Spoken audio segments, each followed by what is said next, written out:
round about Elisha. Matthew chapter 19, verse 26. But Jesus looked at them and said to them, with men this is impossible, but with God all things are possible. 1 Corinthians 10 and 13. There hath no temptation taken you but such as is common to man, but to God. But God is faithful, who will not suffer you to be tempted above that ye are able, but will with the temptation also make a way to escape, that ye may be able to bear it. Amen. Amen. Temptation. Men of God is the temptation. Great men of God.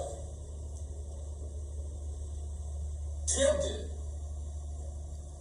Some gave in to lust.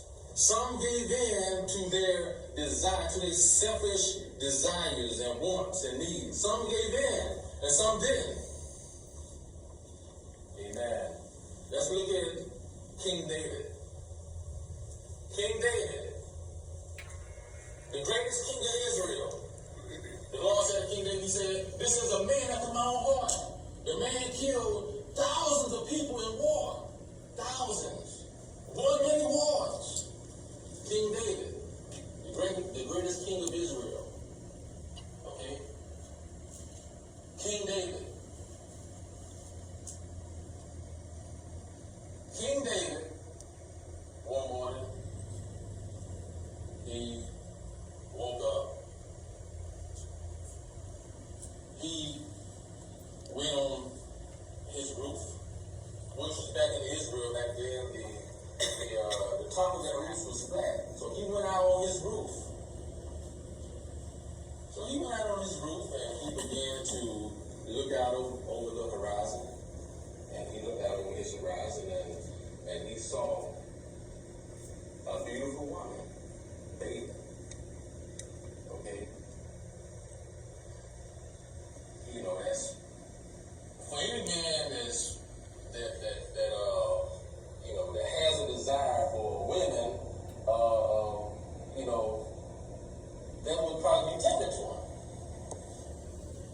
David, instead of looking away, instead of turning, instead of going another way, instead of saying, okay, Lord, help me, Lord, I take this mess in my mind, deliver me. This is temptation for me right here. So instead of this happening, David began to look. He began to lust. And we all know that David was full of lust. Anyway, how do we know he's full of lust? Simple. When he was on his dying bed, what did they do? They said, bring us a virgin. Bring us a virgin. Bring us a virgin here by his bedside. Bring us a virgin and we gonna see if David is really dying. So they brought the virgin by his bedside and when they brought the virgin by his bedside, David it didn't wake him up. He didn't get in the technical step. He didn't come to life. So they said, David's dying. They said, David is dying. The king is dying. He's dying. We know for sure now he's dying. He's won many wars.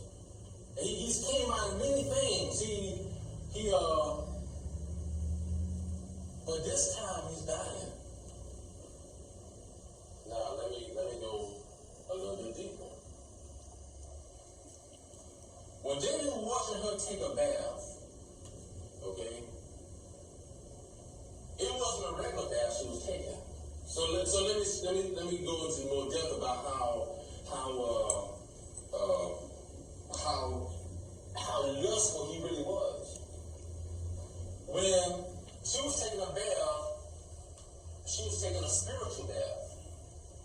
She was in something that you call a mikvah. She was taking a spiritual bath. Back then, the mikvah is something that Jews use to cleanse, to purify themselves. You go in the church, you see the baptismal pool. You go to a synagogue, you You see a mikvah. Back then, she was taking a spiritual bath. And she was taking a spiritual bath, and David began to lust at her taking a spiritual bath in a mikvah. Some back then they were indoors, some were outdoors. Apparently she was outdoors. So he was looking at her taking. Can you imagine somebody in a baptismal pool and somebody is lusting after her taking a spiritual bath? After her menstrual cycle was over with, for Jewish women back then, and some probably do today, they take the spiritual bath to cleanse themselves. So that's what she was doing. But David decided this is an opportunity to lust after this woman. He had so much lust in him that he began to look at this woman.